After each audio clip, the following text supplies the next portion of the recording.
It's Friday, April 8th, 2016, and if you haven't updated the Flash Player on your computer, you may want to do so right now. Why? Because Adobe says an earlier version of the player had a, quote, critical vulnerability that could allow hackers to take over your computer. That's right, the software that runs browser-based web videos on over 1 billion computers worldwide left the door open for lowlifes to hold your data for ransom.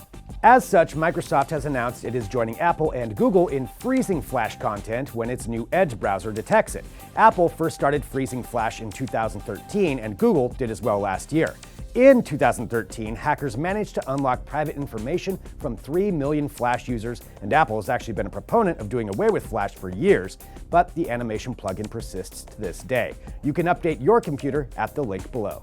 Oculus Rift VR kits are starting to trickle out, but Minnesota Senator Al Franken is more concerned with all the information about users he says is flooding back to Oculus and its owner, Facebook. While Franken praised the overall tech, he also says it remains important to understand the extent to which Oculus may be collecting Americans' personal information, including sensitive location data and sharing that information with third parties. That's right, just like with other services like Netflix, Xbox, Amazon, and so forth, when you click agree after not reading what you're agreeing to, Oculus will begin harvesting data on where you are, what you're doing, and for how long, in order to, of course, better tailor their services to your needs, which likely will include advertising. What Senator Franken is asking for is more transparency from Oculus/Facebook on where that data goes.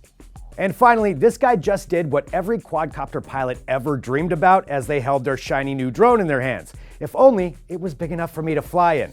And with that, the CEO of German company e-volo strapped in and took off in the Volocopter, an electrically powered 18-rotor aircraft that so far had only undertaken highly controlled unmanned flights. With the company on the line, Alexander Zosel took control and took off. And he made it look way too easy, because it is. A regular helicopter is one of the most difficult aircraft to fly, but the Volocopter is, well, about as simple as flying a drone, maybe even more so. Push the stick forward or backward to go forward or backward, and just rotate it to turn. No hands? No problem. Zosel landed safely and said the flight was totally awesome. More flight tests will get the Volocopter up to higher speeds and higher elevations, of course. Zosel says he hopes to eventually sell the Volocopter in large quantities and said it would make a great air taxi or short-range shuttle. All we know is we're ready to trade in our Phantom 4 for one right now.